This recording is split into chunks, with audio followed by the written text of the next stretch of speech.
It's not time yet. Soon.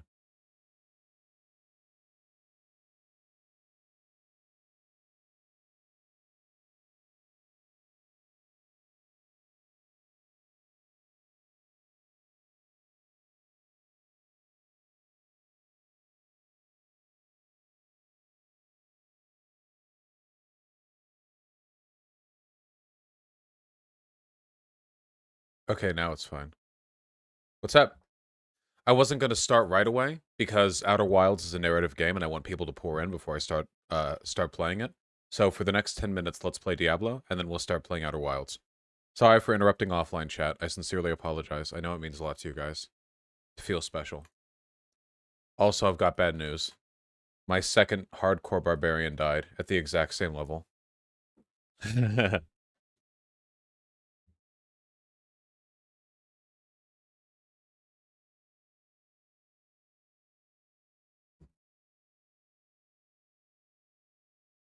I looked it up, and apparently barbarians are considered like the worst class in the game, and also whirlwind barbarians are heavily gear dependent, and also they don't kick in until late in the game, even in addition to how gear dependent they are. So it's like, I might be choosing the worst possible hardcore character, so we're gonna try a trap assassin. The trap is in.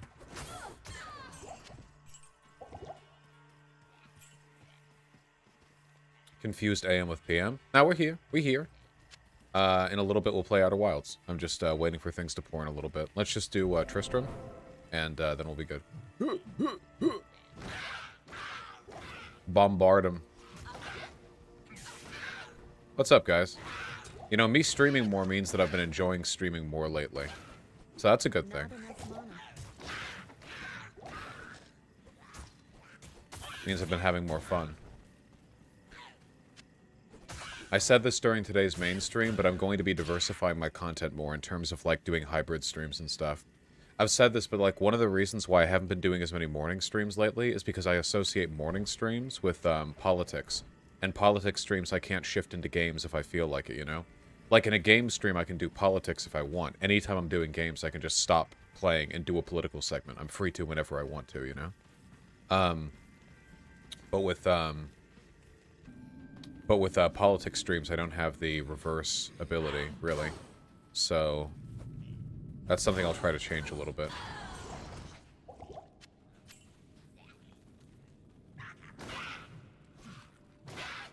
Yeah, double dose of Vosh. Let's go.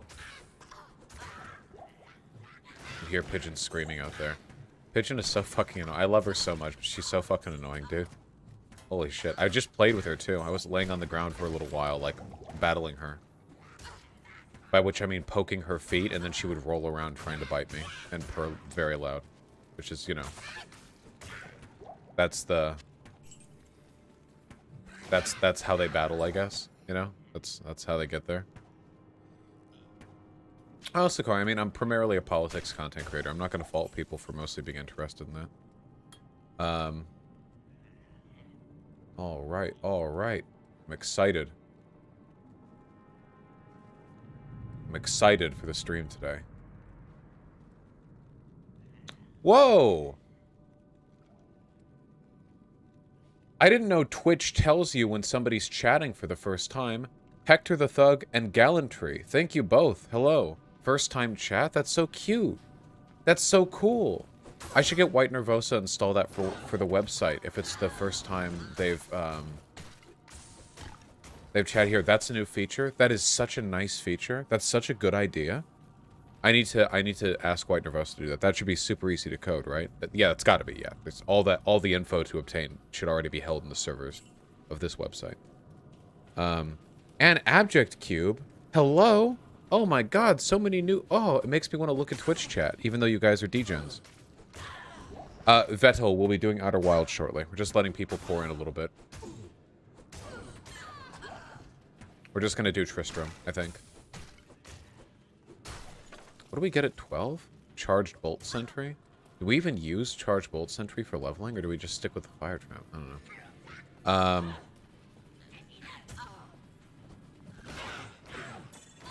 We are on hardcore mode, so if we fuck up, we die. Even at low levels, it's possible because we're on Players 8. Yeah, come to the website. Remember, anyone in chat, that if you're watching and you want to appear on screen, what you're looking at is VGG chat or vosh.gg. That's the website chat that people use to contact me directly. If I got a third monitor, I could have all my chats visible, but I probably want to prioritize like looking at the site, you know. Also, I don't want to get any more distracted than I already do. Hello, J-Lord. Thank you for making your first chat in my Twitch channel, Boobies. That's very considerate of you. Hey, wait, I bet there are a bunch of people lurking in Twitch chat who have never posted, right? Hey, guys, can we get a first-time chat wave? Maybe you've watched before, but take advantage of the feature. Drop that first message in chat. I want to see you. We are, G-Man. Don't worry.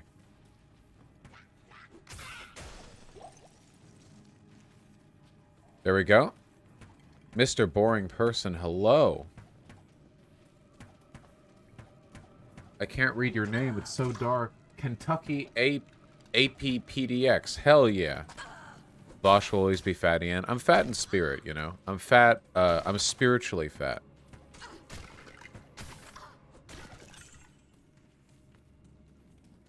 Bosch, there is no one watching 48 views on YouTube. First of all, 48 people watching is 48 people, my friend, okay? You can fill up a classroom with that. Second of all, there are not 48 people watching from YouTube.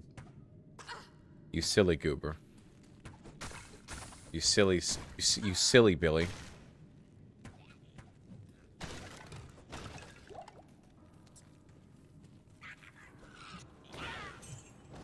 Bosch, you inspired me to diet. Nice. Just make sure to do it healthily. There's nothing wrong with dieting, but diet culture is cancer. Mega cancer. So bad.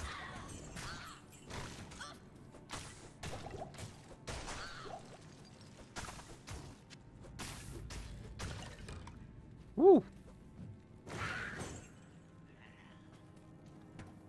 As it is, Rodzilla. As it is. Hello, Delty Blade. Alright, I'm looking back at my side chat now. Can't look at Twitch chat for too long or I'll get cancer. Let's finish Tristram, then we'll do Outer Wilds. You have not inspired me to diet. You've inspired me to start gaining weight. Good! I'm glad to inspire you to do whatever it is you wanted a little bit of a push to get done. Ooh. Wah. Hey, we're firebombing these motherfuckers. Holy shit. Is this that scene from, Spec Ops The Line, where we drop the white phosphorus? Oh my god. War crimes up in here. Holy shit.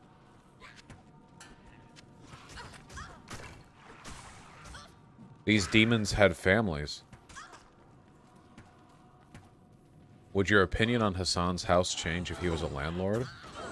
You mean like if he was renting out that house to other people? As opposed to, like living it in himself? Or you mean like he got a house for himself but other properties he rents out?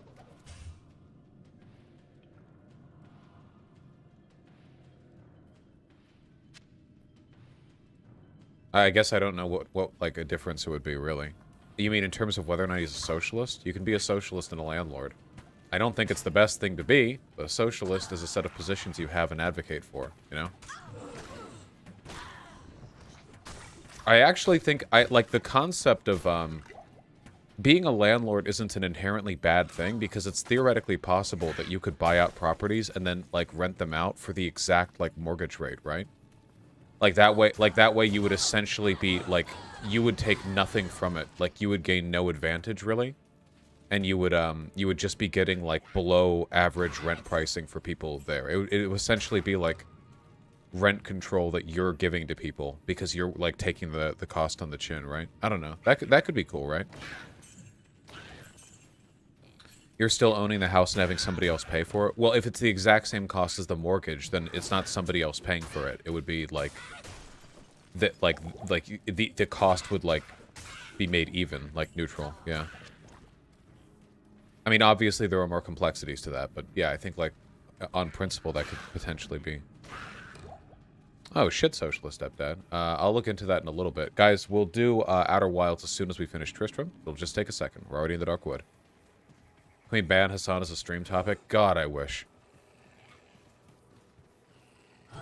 One day.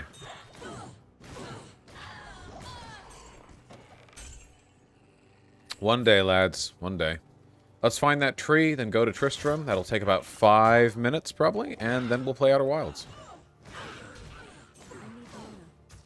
I need mana. Oh, boy. Your Azan content just needs to be in moderation. It's just never that interesting, you know? It's always the same thing. It's like, hey, you think Hassan is good, but here's a bad thing that he did. It's like, or sometimes not even bad. It's like, here's the thing he did that wasn't good enough. It's like, okay. Odd number. Here in the United States, landlords don't really have, like, particularly strict obligations when it comes to caring for their units, you know? Being a landlord is not a job, but being a property manager is.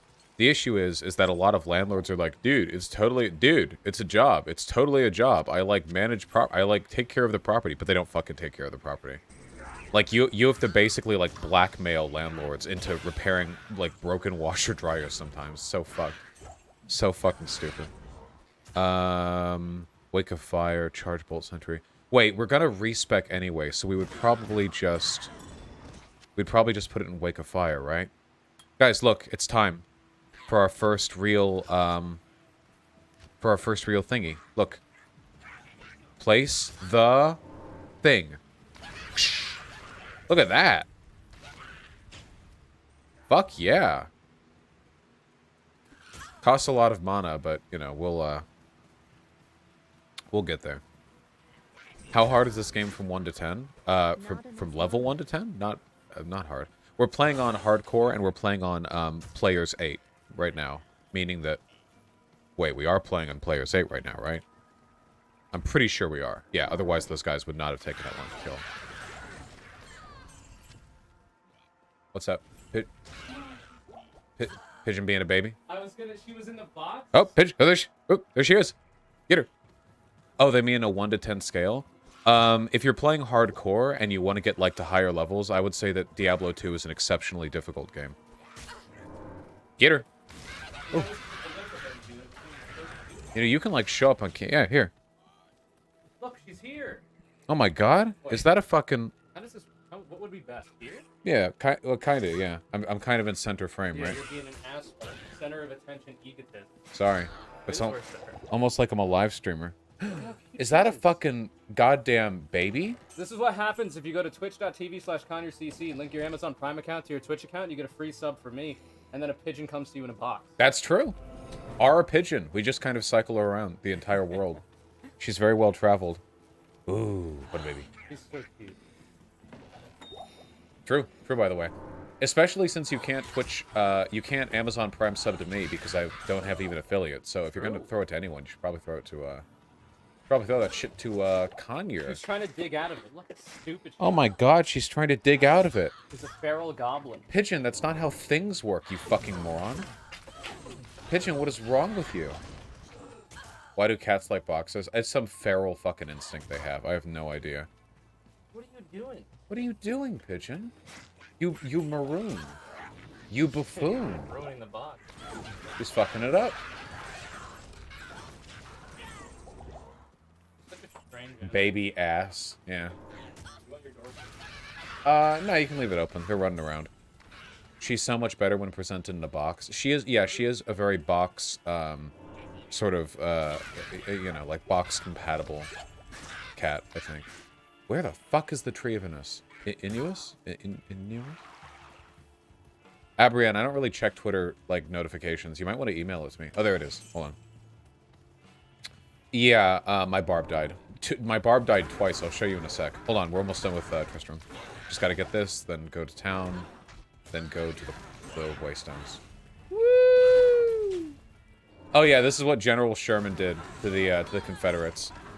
Down in the South, in the land of traders, rattlesnakes and alligators. Run away, run away, right away, right away. What does box-compatible cat even mean? Who the fuck knows? What are you, a cop? Shut up. It's fun. What about 2 fucking fire traps? Yeah. There we go. Nice. Alright, just about done. For the poor, confused people who are watching expecting Outer Wilds, you're about to be satiated in like 5 minutes. Thanks for the stream, by the way. Yeah, I've really been enjoying streaming lately. Hey, thank you. I think that there are a lot of things that I want to change about the stream soon, I think. First of all, I want new, like, donation noises. We've been using the same ones for a while. I love the ones we have, but there are so many fucking good memes from this stream. Like literally dozens of them that we could clip out in, like, 2 seconds and make it work, you know? Foshback can still be one of them. We'll probably have, like, a dozen that it could potentially be, right? Is this Outer Wilds? Yes, this is Outer Wilds. Anyway, hold on. Let me just... I still have to be, you know, a little careful because it's hardcore. If I die, I'm dead forever. We just make sure that... Sure. Sure. Yep. Did you enjoy your afternoon? Yeah. Yeah, absolutely. I didn't do that much. I finished watching the second season of... Here we go. I finished watching the second season of, Wow. I don't know why, like, there's no point in reading this, because everyone just randomly clicks on the stones, but perfectly clockwise is cool.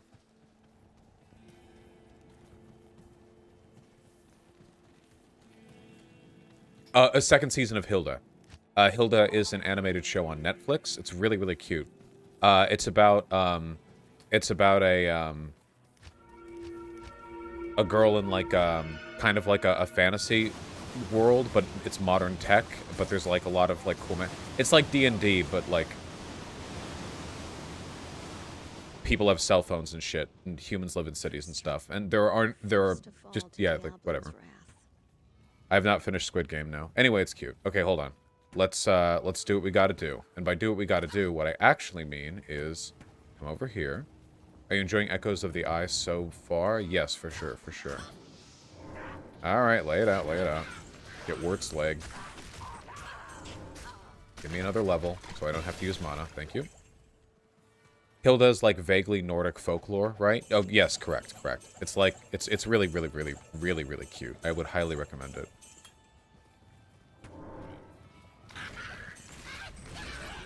Do you care for electronic music? I'd say so. Some might even say too much.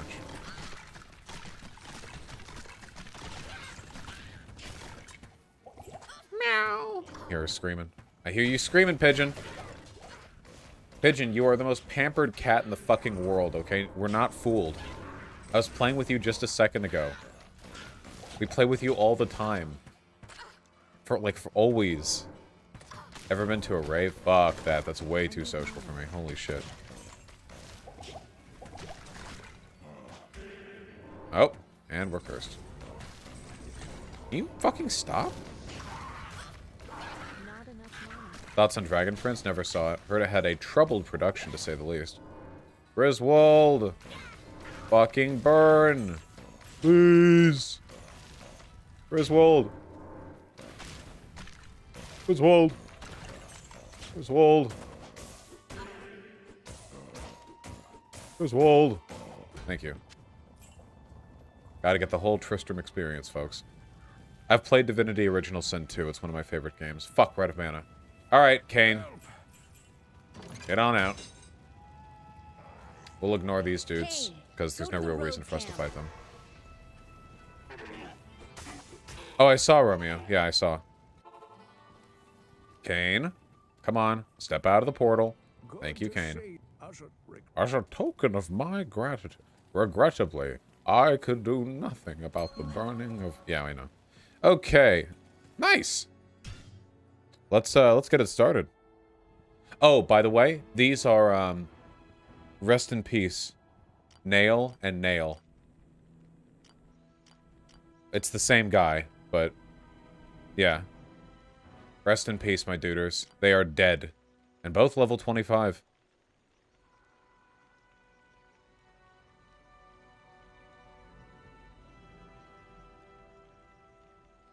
They'll be missed.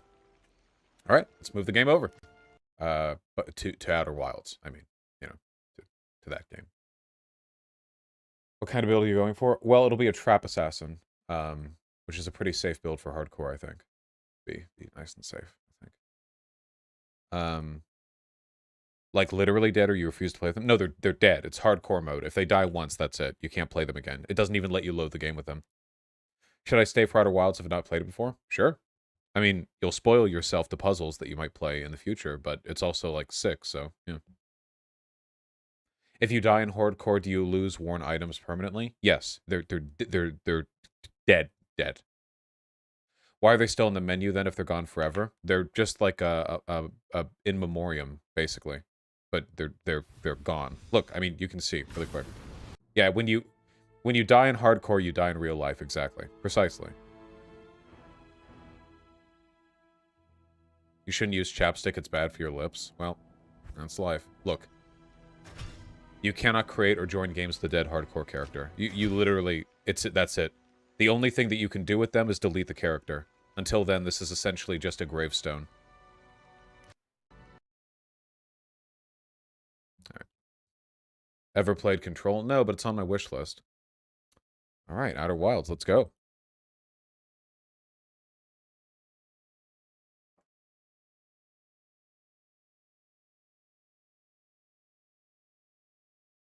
How is chapstick bad for your lips? I'm pretty sure chapstick is bad for your lips in the same way that, like, overusing lotion sometimes can, like, encourage your skin to not healthily produce. Like, you become dependent on it, I think. Yeah, same with shampoo. Metro's after this, correct? I think so. Yeah, I think so. We've got to...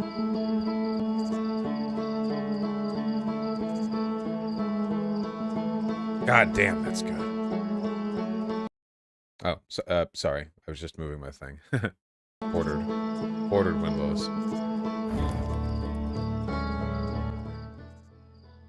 Of course. All right. I'll turn it up. I'll turn it up a little bit because it slaps. All right. So, as some of you may remember, what we're currently doing is we have found a disk world that was hidden by a cloaking field in our solar system and inhabited by another strange race of... Oh, controller, that's right. Inhabited by another strange alien race we're very unfamiliar with. And our goal right now is to explore that place to find out cool shit. No spoilers, chat. I don't care whether it's speculation or a fact. I do not want to hear your opinions on anything happening in the future of this game. Only things that have happened in the past and are happening now. No spoilers whatsoever. People will be banned if they spoil.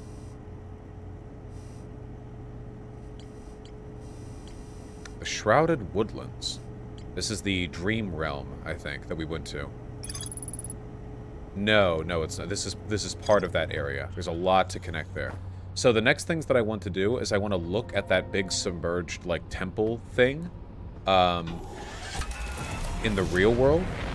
And I also want to, we're not still locked on, right? No, we need to lock on it quickly before we fall back down to Earth.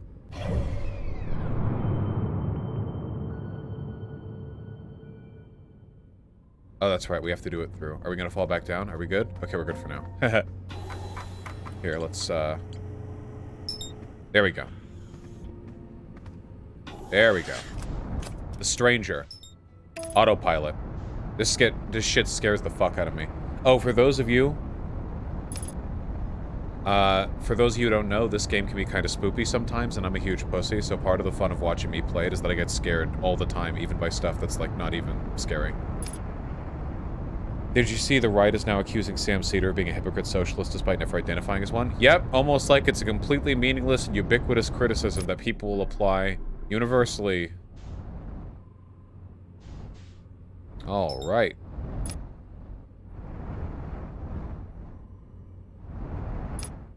Oh my god, I can just hear pigeons screaming out there. She just did a little... Honestly. Little dumbass.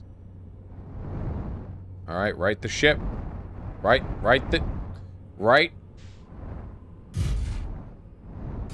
Nice. Well done.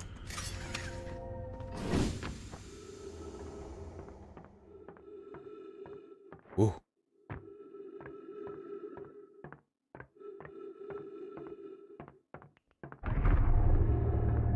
Bring to light these aliens. Okay. Hello, Outer Wilds. I missed you. Whew. Alright, let's make our way down and get to the other side of this dam. Yeah, socialist stepdad. Having worlds that feel huge but are still easily accessible requires a ton of skill. In designing levels and stuff and proportioning everything. Woo! You're ready for the rapids. Can you play this in VR? You sure as shit can. Do it. Just make sure to empty your bladder beforehand. This game can get scary sometimes. Don't tell him this, Becletta. I'll find out when I find out. There's still that, there was that facility in the wall that I need to look for. Can you describe the story so far? That's kind of hard to say. We're exploring a ring world that drifted here, or that came here from an alien race some time ago, but it's not really about the story so much as it is the lore. Everything that's already everything that has happened has already happened, if that makes any sense. Whoa! We got bonked right off. Oh, it's stuck. Let me back on. Alright, fine. We'll go the rest of the way on our own. You have a VR setup? No, I do not.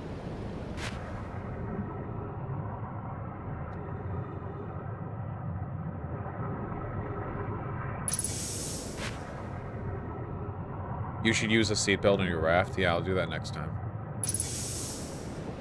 Okay. I like BoJack Horseman. I think it's a good show. All right. So I want to see if there's anything noteworthy down here, down in the real-life underwater structure. What's the spoiler policy? The spoiler policy is don't.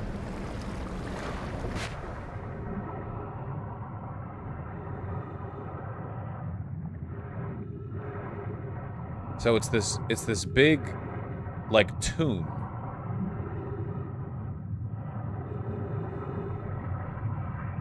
How does gravity work in this ring? Centripetal force. That's what they said. Centripetal force. Centripetal force. I don't know what the difference is, but that's the word people kept telling me to use. Hey, Kat. I just wanted to play more of this game. And, woo! I said I'd do it on stream, so on stream I'll do it. All right, let's go on up there. Let's go to the top of the dam. I feel like we've explored a lot, but not all of the real-world area. There's definitely more stuff to look into. I want to go up there. Do I have to do it from that? I think I have to do it from that side. Hold on. Like water in a bucket when you spin it around? Exactly.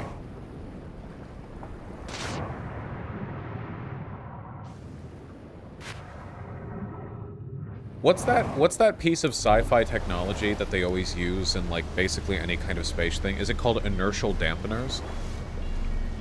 Because the problem with, like, ships moving really fast in space, or really just anything in that ballpark, is that if your ship is going to move quickly, everything in that ship is going to be flung around inside, which would kill you, you know? So there's usually some bullshit sci-fi made-up technology called inertial dampeners that somehow, like, make everything inside of the ship match the velocity of the ship instantaneously everywhere. There are very few things that actually do that apply this ubiquitous force that can keep everything together. One of them is gravity, and centripetal force is another one.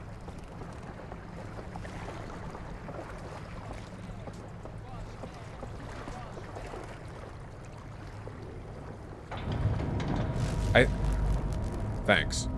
I think you're thinking of artificial gravity. Yeah, that's usually done with centripetal force in sci-fi. Or if it's not done with centripetal force, it's done with magic. Like in Star Trek, the artificial gravity is magic. That's what it is. We have no scientific explanation for how you could possibly, like, do that, I don't think, at the moment. How do I get up on top of the dam?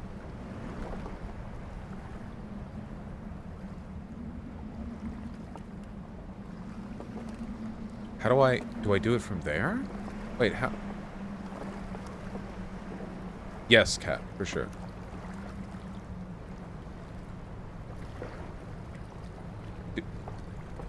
Is there a way to?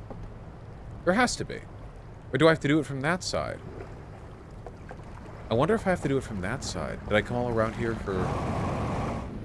Hold on.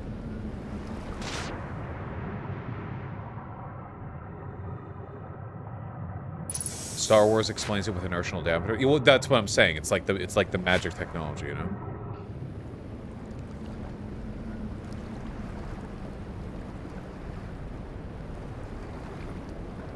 Gotcha, Jado Buff.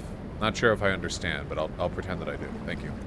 Okay, I have to get up on top of the roof then, I think. What are stem cells and what's the controversy? I think stem cells are just cells that don't have a very clear idea of what they're supposed to become.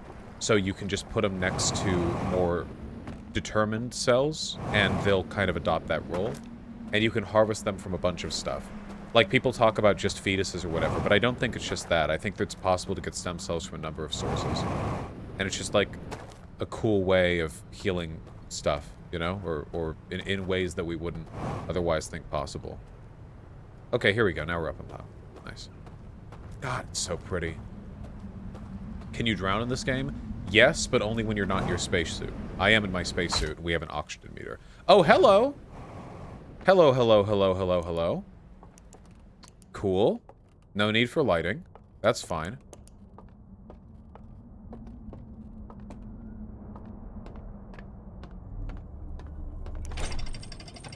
That sends us down to what? The water?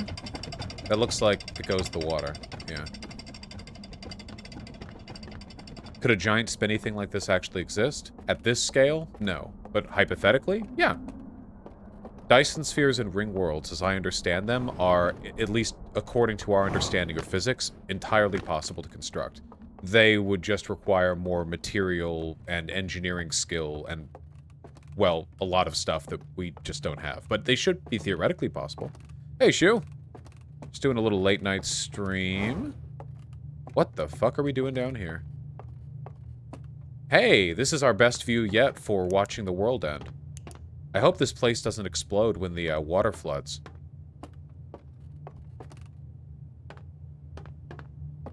Finstitution, I've heard arguments that it's possible to do stuff like that. Okay, what do we got? This thing right here is the ring world that we're in. This is obviously the sun. And inside we have this 5-blade fan thing? I think that's what we're looking at. This thing right here has 5 blades.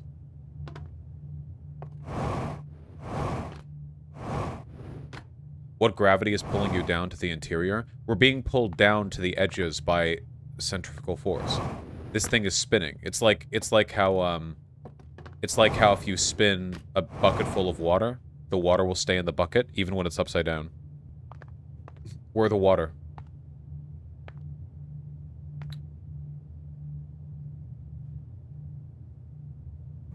So I'm going to guess that this is a solar sail of some kind. Because it's facing forward, not away.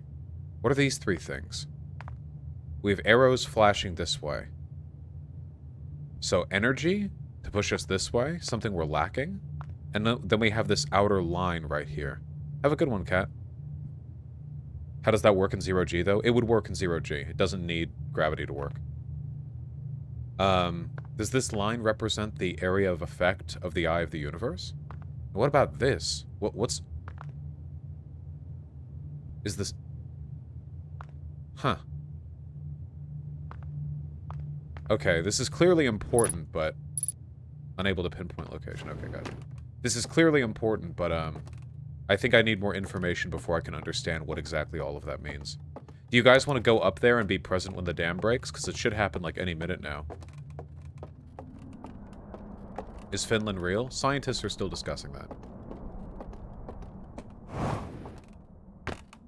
God. No lights. What spooky things happen in the game? I mean, if you watch, you'll... Oh man, I want to see, like... It's gonna be, like, any second, right? I really want to see this thing collapse from the top. Holy shit. Will it fuck me up? I think we'll be okay. I don't remember part of the mountain caving out with it. Stand on top of it? I really don't want to. And that would almost certainly kill me. Run across? I don't wanna! It's gonna break as soon as I step on it.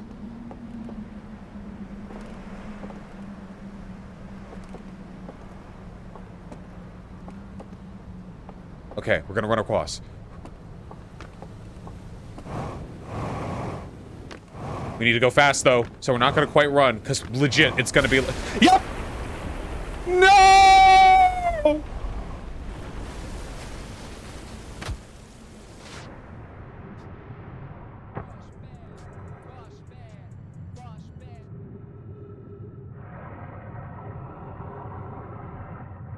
Where the fuck are we?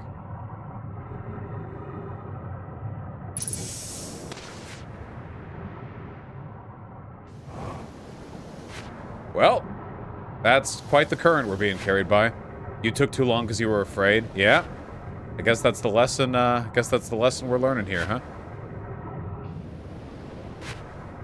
Well.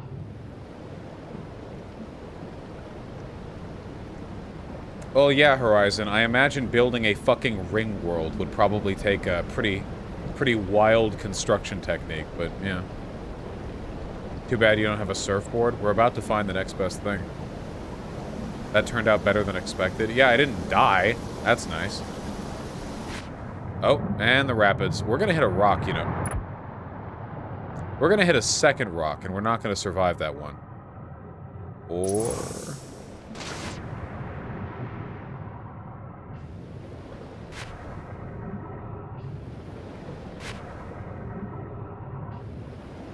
Uh-huh.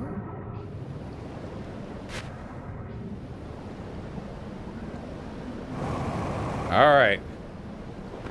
We had our fun. Jesus. How often is too often to be eating pizza? Do whatever makes you happy. Stir Silver, no, I'm terrified of space exploration. This is just an exceptionally good game. The only, like, I don't find Kerbal Space Program scary, though. Kerbal Space Program is not designed in a way that really makes the universe terrifying.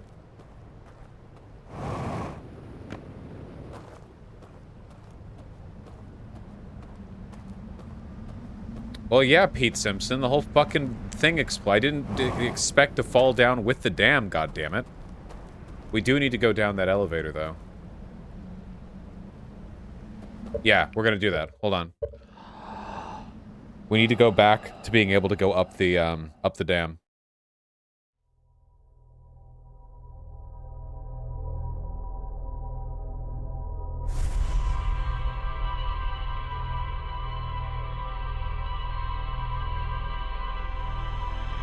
River killed the doctor. I don't have anything against people who accidentally misgender other people. I mean, those kinds of mistakes happen all the time, even to the most well-intentioned, woke, progressive types or whatever. I don't think people should be banned for that. I mean, obviously, sometimes people can accidentally misgender people, and I mean, when that becomes obvious, it's, you know, it's more of an issue, but, yeah. I know I've been talking about this more often lately, but, like, holy shit, dude, the weight loss shit is so fucking weird, you know? It's so wild. I feel it the most when I wear clothes. Whenever I, like, put clothes on, it's like, oh, okay, that doesn't fit the way that it normally did for a while.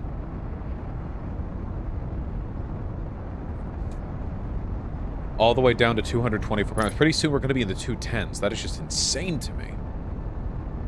Can you see your dick now? I'm proud to announce that at no point during my weight loss journey, before or after, have I ever not been able to see my dick. I'm very proud of that, you know. That's always been a... It's always come nice and easy. That's awesome, Caponos. I'm happy to hear that. But does your dick look bigger now? I guess memes aside, I haven't really been... No! Let me back up! No! I almost got in! I didn't have my fucking spacesuit on! I was in. Couldn't he hold his breath for 1 second more? Or whatever you have to do to survive in a vacuum?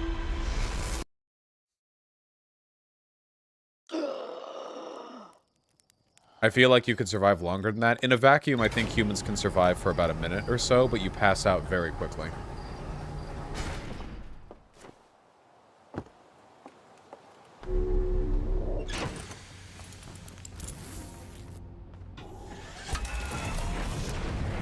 True, we're also not human. Maybe this person's more susceptible to the deep freeze of the vacuum.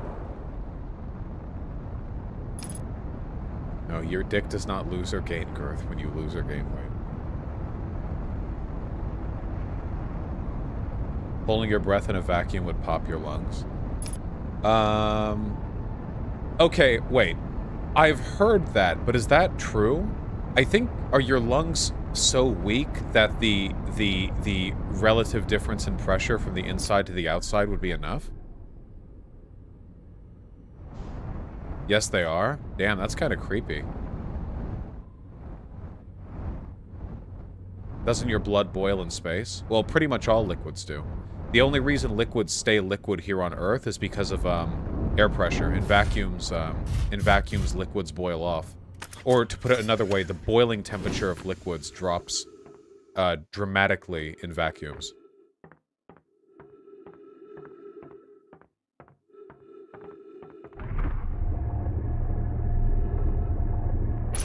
There we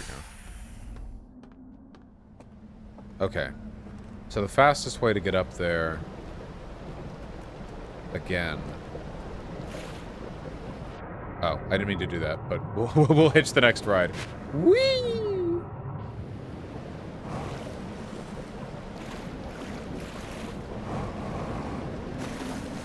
Yeah, correct the line, yeah.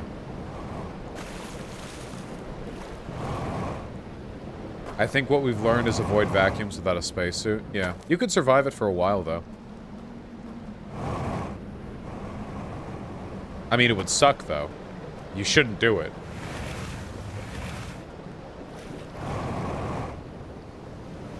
No, you could not. No, you could. I'm pretty sure humans can survive for about a minute or two in a vacuum, but you pass out almost instantly because of the oxygen in your brain.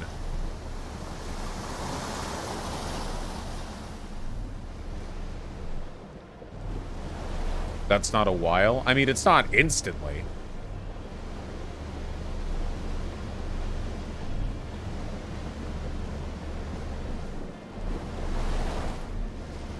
The DLC is not separate, Staffa. We're still in that same loop. It's the same loop as before, with all the other planets and everything else happening, just with one more thing to explore. I wonder, if you had, like, an open wound in space, would your blood, like, fly out because of the pressure differential? Would it like, boil off? Like, what would that look like? That'd be weird. I wonder, like, what it would look like. Like, what combination of it spraying out and boiling off would take place. Just weird. Because it doesn't boil instantly, you know? Like, the boiling process isn't immediate. Has anyone ever gone raw in space? I don't... Actually, wait, that's a good question. Have we ever studied humans in a vacuum? Like, ever? Or is this all hypothetical?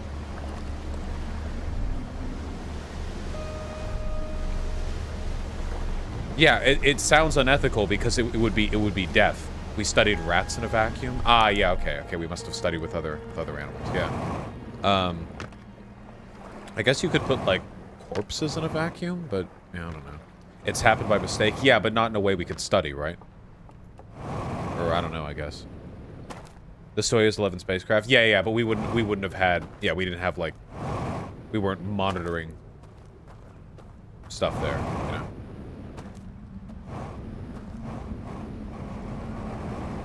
We can infer a lot of stuff. We have a decent understanding of how our bodies work.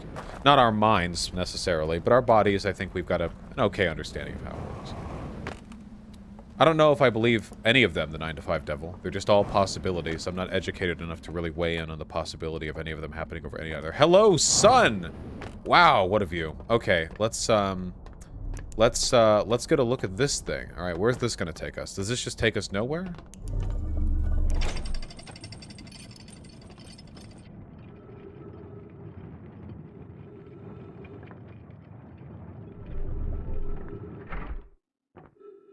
Well, this ain't nowhere. Oh! Oh! You can you can just get right to the top of the dam from this entrance. That's awesome. Okay. That could save us a lot of time in the future, maybe. I didn't know that. Does that mean there's a... Does that mean there's a... Another... I don't see any other entrance over here.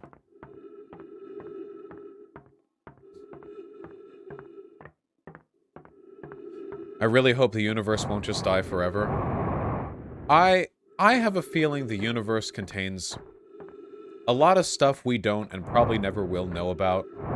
And I'd be willing to bet that the story of all existence would not be so anticlimactic as to end with, and then everything ended forever, comma, forever. Where did I come in from? Oh, here we go. I see.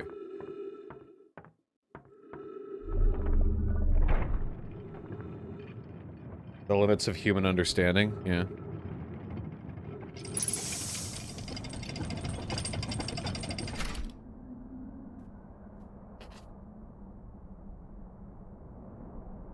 What would be a climactic ending? I don't know if the universe can have a climactic ending, right? I think the best thing would be for it to not end. That would be, like, the cool thing, I think.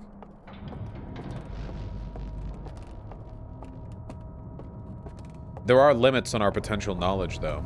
You know, one of the things that really gets me is the fact that, since the universe is expanding outwards in every direction...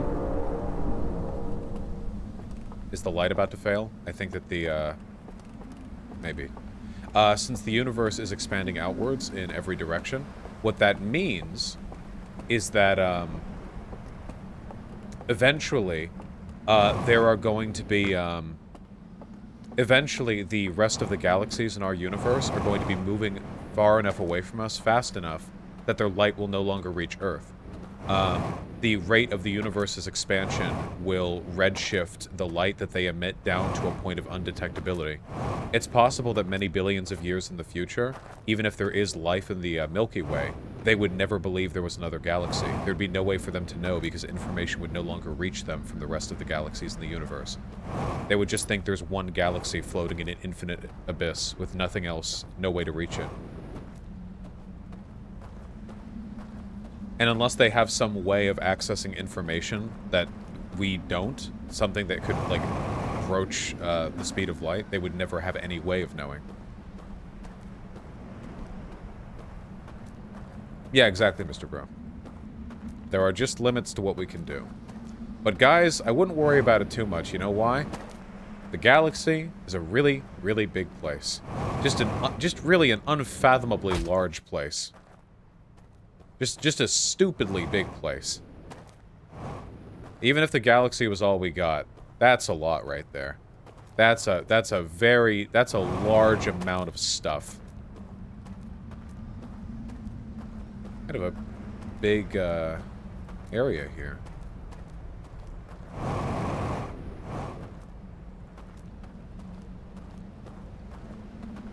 That damn dam. That thing's gonna fail pretty soon and sweep me away. Gotta make sure I'm not on low ground.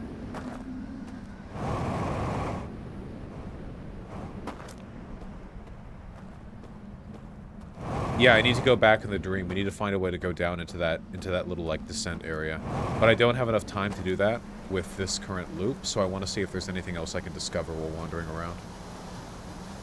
I gotta be attentive. John Beluga Whale, aren't we literally on a collision course with the Andromeda Galaxy? Isn't the Andromeda Galaxy currently, like, hurtling towards us?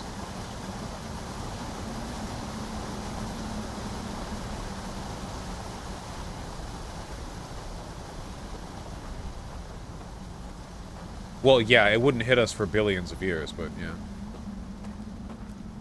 Yeah, we would just merge into one super galaxy. Because there's so much empty space in galaxies. It's not like things would explode and crash and stuff. It's just more like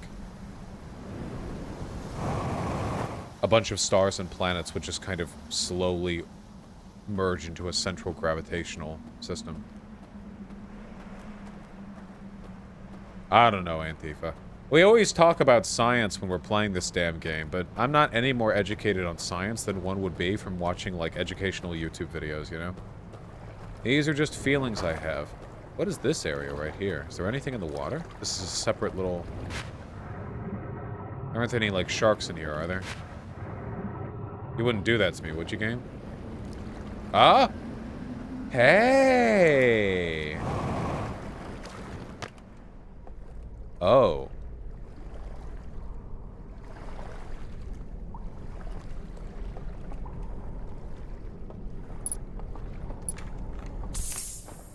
Oh. This is all going to flood very soon.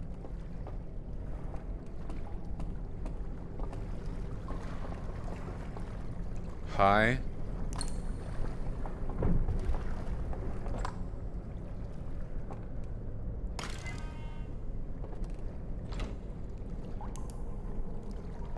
Can we not? With this fucking Zelda puzzle room bullshit.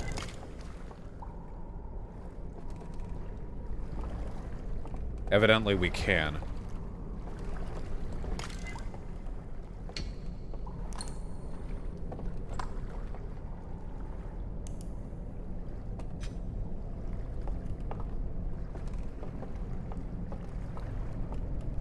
Any second now, that dam.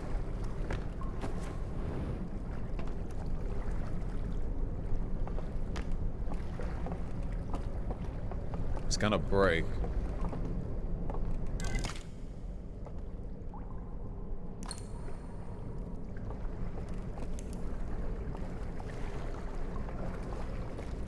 Maybe you'll be able to get out when it does?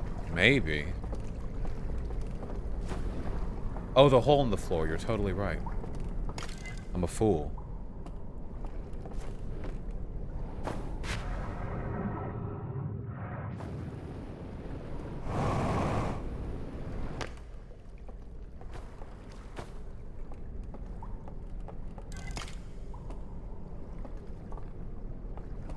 What does that do?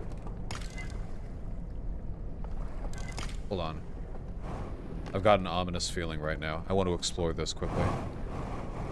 Quoteth, just... If you know, you know. If you know why it's scary, you know. Oh, here. Okay, we want that slide then. This is a place where we can play it. Hold on, hold on, hold on.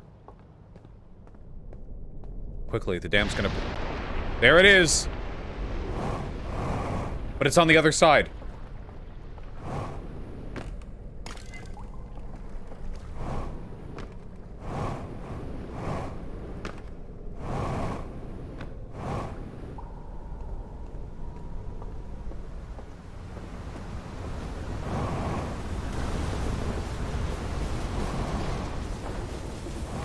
Oh.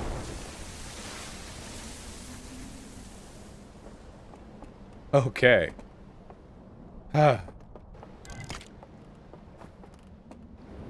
See? Wow. Okay.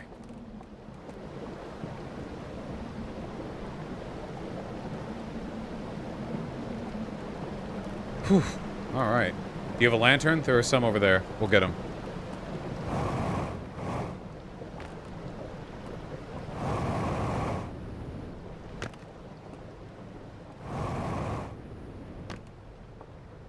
Yummy. Not the spooky one, thank you. How is there oxygen on the spinny thing you're on? Well, in reality, it wouldn't be that difficult for a big space like this to have the processes necessary to scrub carbon dioxide from the air, but there are trees, you know? It's just that. In this game, having a tree out means there's oxygen nearby. Wait, does this river flow into itself? How does that work? The same way it does on Earth.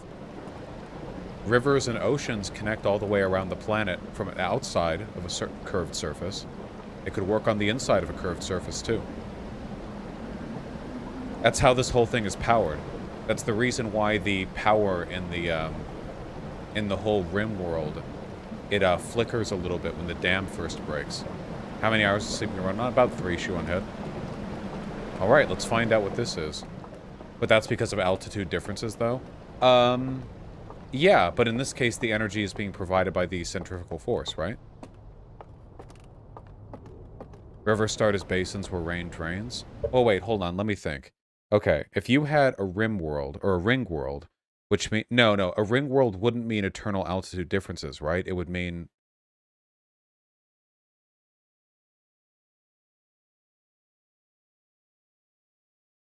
Wait, hold on.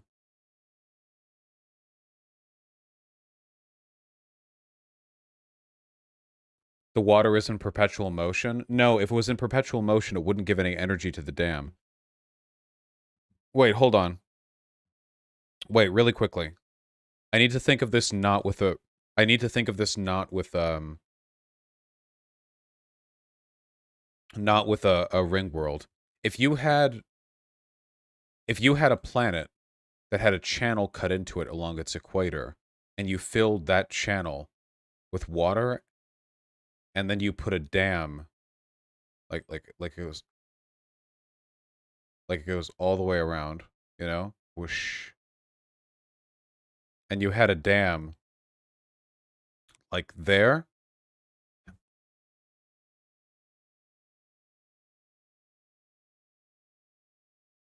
Yeah, it would just be a lake, right?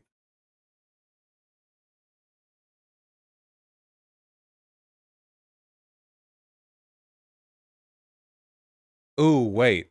Here's a question. Okay, so on a planet, on a planet, gravity lessens the further out you are, right? But on a ring world, gravity lessens the further in you are.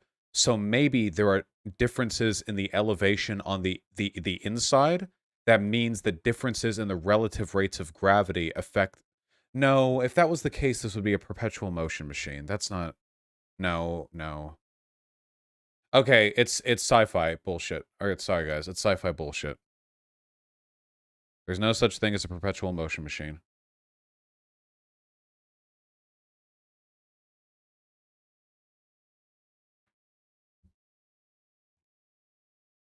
Alright, let's find out. Oh, shit. Okay. We're learning.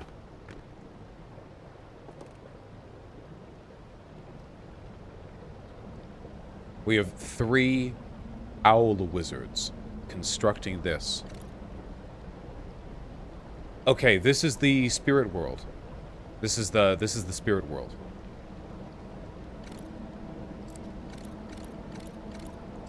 What are we? Why the similar frames? Okay, we're following. They turn around. Is this the burnt house? I think, guys, I think this is the burnt house. This is the house that we find burned down. They turn to here. Yeah, this is the burnt house.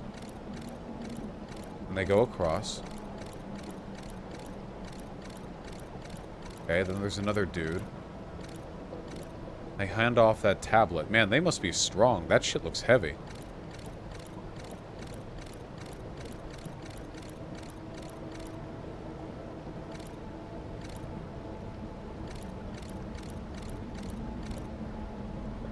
These things, I don't know what they do.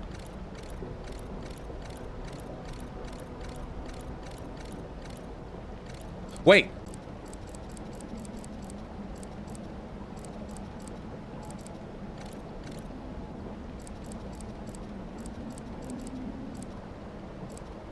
On the way back to the burnt house, they stop, and to the right, there's this little thing. How did he just warp there? Look, that thing is far away, but then he's just there.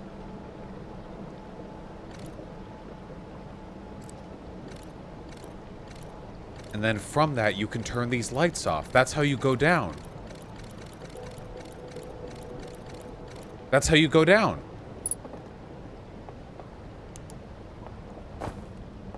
Okay, now we know.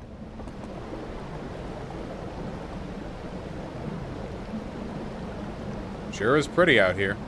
Well, now we know what to do.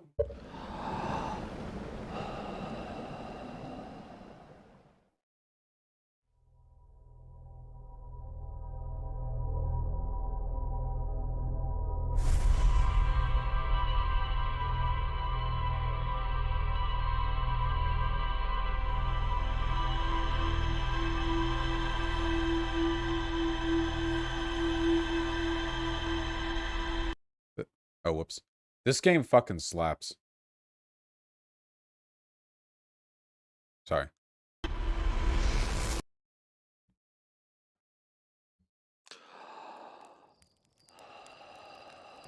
Okay.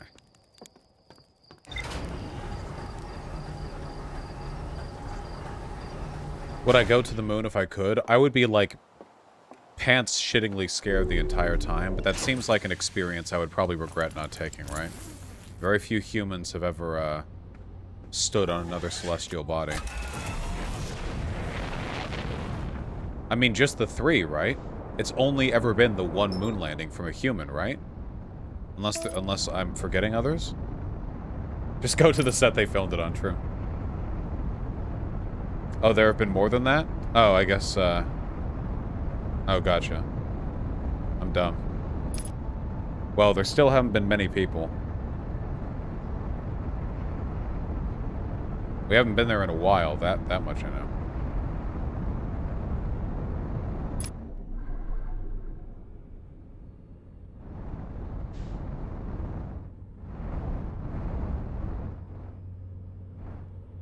Is there any way I can talk to you about misogyny pertaining to white women and black men? That seems like an interesting and very specific topic. Probably not, but what about it intrigues you? What about Mars? The first visitors to Mars, that's going to be a one-way journey, I'm pretty sure. Elevator? We don't want to go that way. We want to go this way.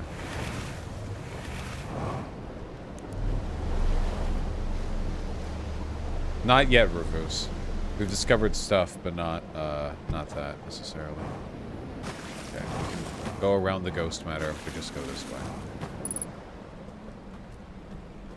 I don't really have much of an opinion on it, Aiden. I'd have to learn more about it. I'd be so terrified to get to the moon then look back at Earth. Yeah, it's kind of scary.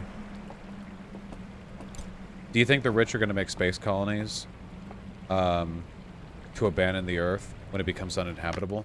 I think Elon Musk legitimately wants to. I do think he wants to be like Mars ruler, like Emperor of Mars or whatever.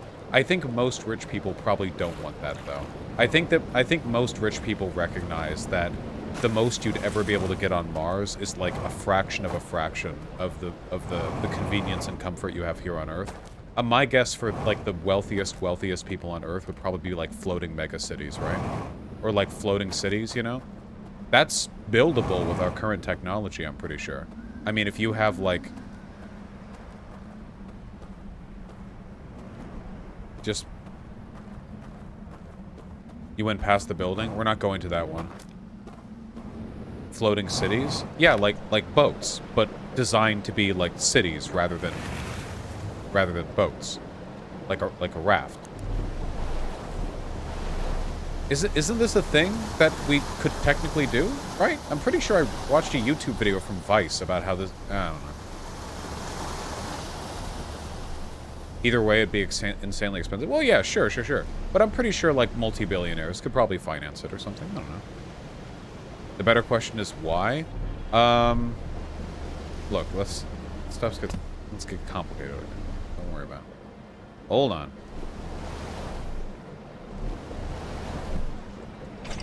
I thought you were talking about air floating. No. Sorry. Yeah, floating like on the water. Okay, Sake. Okay, Sake, you are literally bragging about the safest builds in the game. Spider fucking paladins are like the easiest fucking solo Uber Tristram class in the game. And Summon Necro is literally the safest class in the game, okay? Fuck you. Jesus Christ.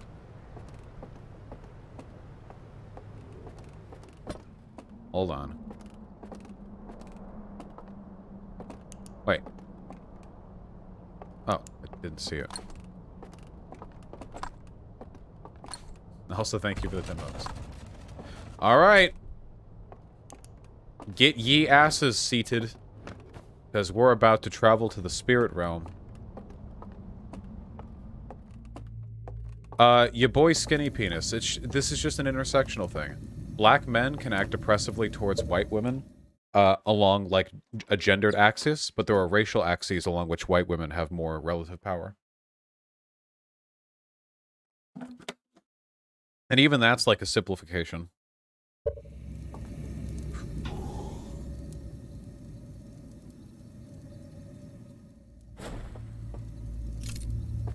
All right.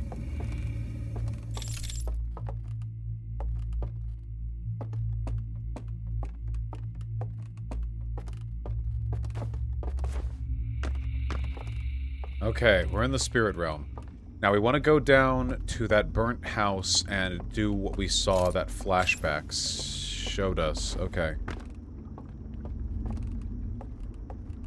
I'm scared, but we're gonna do it anyway.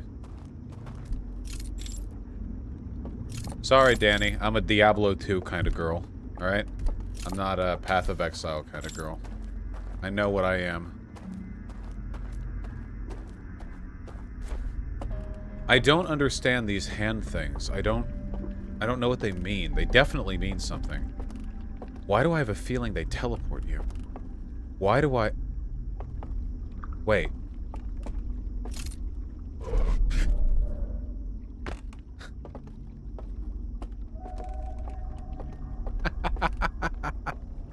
That's how you move across. Now we know.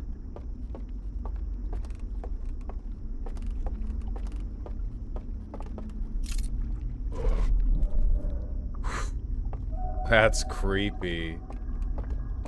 That's creepy. I like that.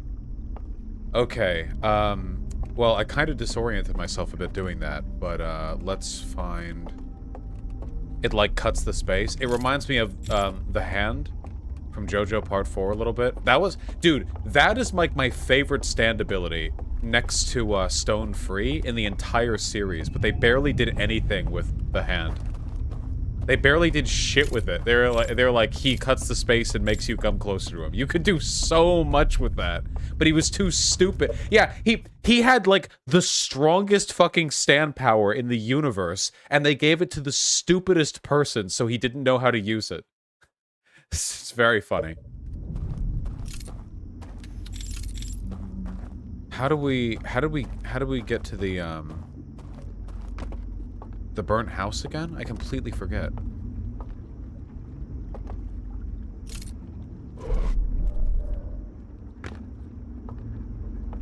JoJo powers never make sense. Yeah, well, you know. It's closer to the water. Yeah, I think I'm a little out of whack right now. Here, hold on. I'll try to fix it. Let's go back around to the tower. We've done like a big loop right now with these little warp jumps.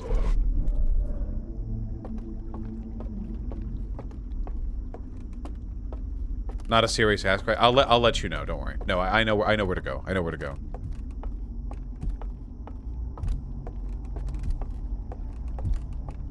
Hear them footsteps. Love them footsteps. It's that. We take that down. Thoughts on Ty Lee from Avatar? Ty Lee was the acrobat, right? I don't know. She was like a cool character. I don't think she was as much of a standout character as the other two from her friend group, Azula and May.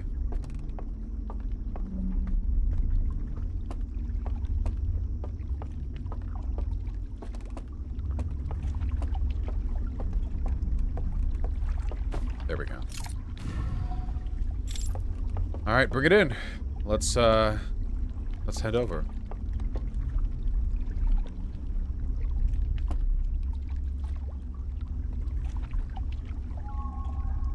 You really think May was more interesting than Ty Lee? I mean, Ty Lee was just like, oh shit. Woo! That's not the right way. Ty Lee was basically just like, I don't know, like a bubbly ditzy girl. I mean, there's nothing wrong with that. It's just, I don't know.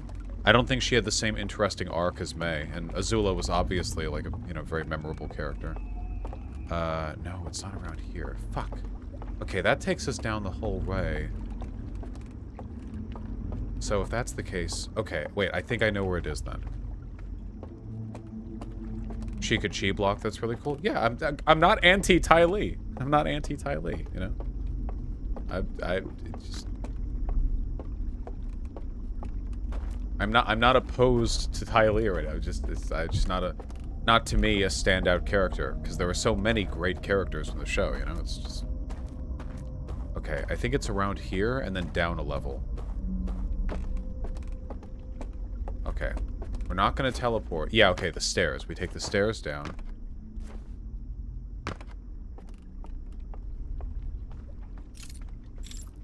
Yeah, okay. We go down here.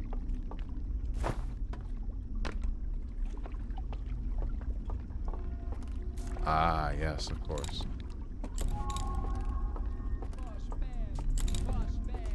The alarm. Why does everyone hate Katara? I don't think everyone hates Katara. Don't people like Katara? She's a great character. Supremely bad guy. The more you get used to talking, the more easily it'll come to you. It's just a matter of practice. I mean, I love Katara as a character. Oh, did they mean Korra, not Katara? Okay, see? They were right here. And they turned around, and then they went here. It was on the right side. Has Avatar aged well? It's aged flawlessly. Okay. It's on the right or the left? I think it's on the left, actually. Like here? Yes.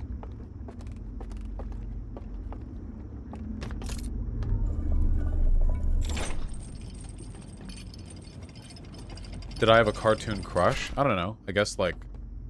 I mean, back when I watched, like, Avatar The Last Airbender, I liked a lot of the girls. So I guess I was about their age, or maybe even a bit younger at the time.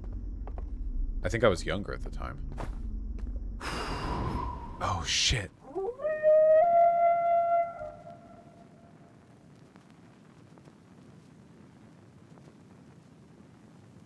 I liked Marceline from Adventure Time, too.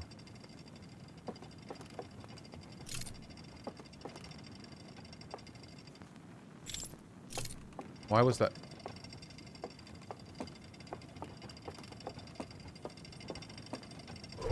No! Dude, in the darkness, like, when you're looking around in the darkness, it's basically like risking you're gonna be warped. Holy shit. Yes, the second season of Legend of Korra is kind of infamous for how bad it is.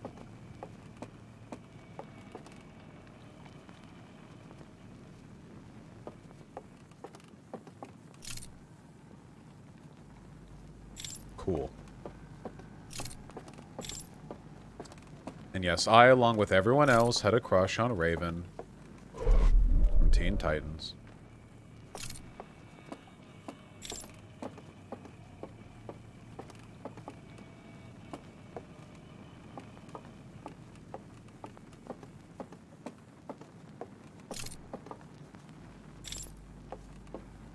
Man, I really don't want to go down there. It's so dark.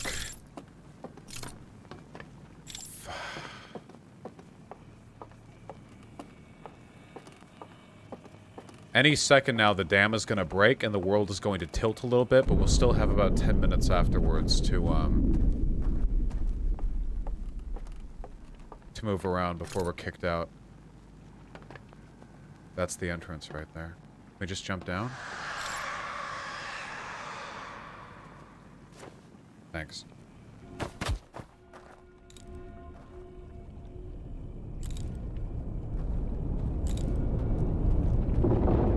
There it is.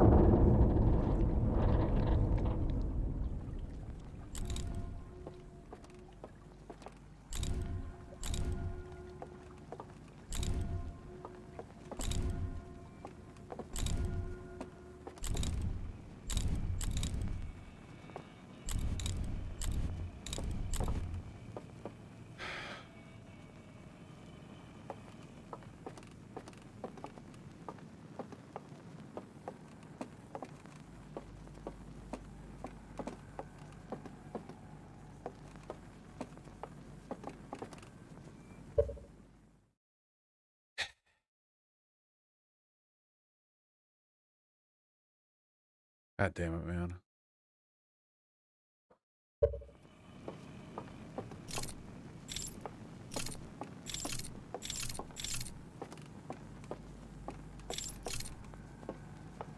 I just want you guys to know that my paranoia and my fear would have been evolutionarily advantageous in the time of my ancestors, okay?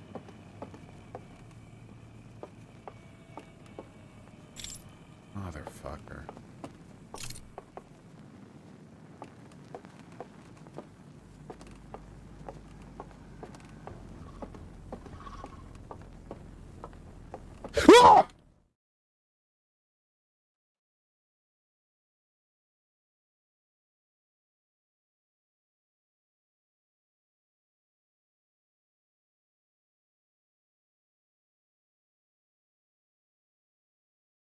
Can we be like friends? There's no fucking way this guy's not gonna kill me. I want to be clear. There is a 0% chance that this thing is friendly. Fuck me up, friend.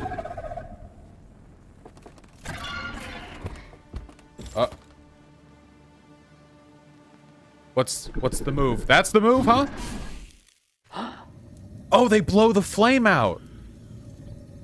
They didn't fight me, they just kicked me out. They're not malicious. They're just coveting their secrets. They didn't attack me. They just blew the flame out. Okay. Okay, I feel much better about this now. Okay.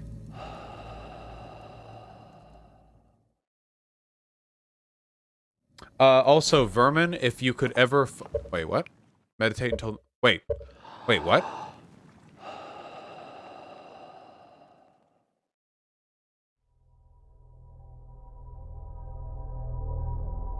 Oh, gotcha, I dozed off. Vermin, if you have it within your heart to get me some water, you don't even have to filter it, like, legit. Just put fucking water from the tap. Because I know our filter is broke right now. The new filter arrives tomorrow, by the way.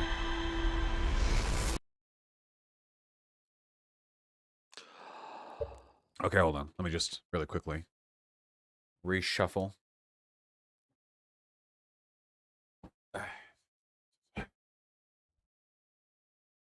Is there something wrong with your tap water? Well, no, but I do prefer filtered water.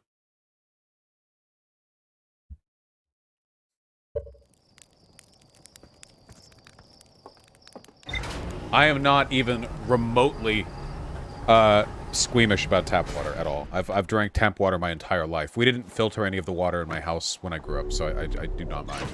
But I have a nice fridge filter now, and it makes the water cold and tasty. Do I ever play Diablo 2 with others? Nah. I mean, I might at some point in the future, but... True, Enderby. True. Oh god, guys, that startled yelp from me was so fucking... It was so sudden from me that I, like, hurt my neck doing it.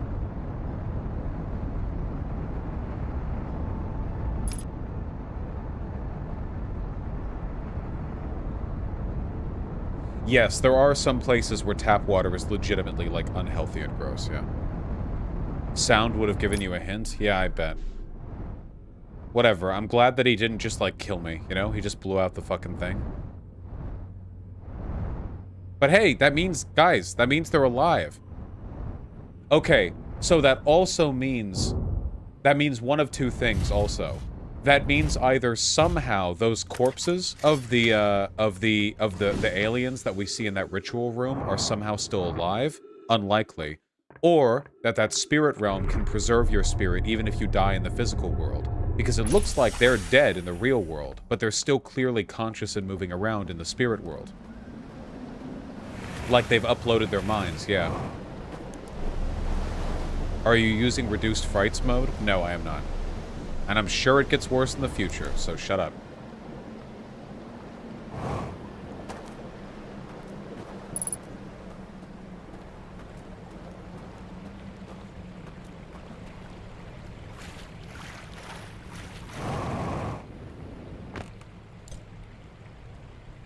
I wonder what it's like in reduced frights. Actually, I'm kind of curious. Hold on. I want to see really quickly. Outer Wilds reduced frights. What does that do? Does it like... Hold on.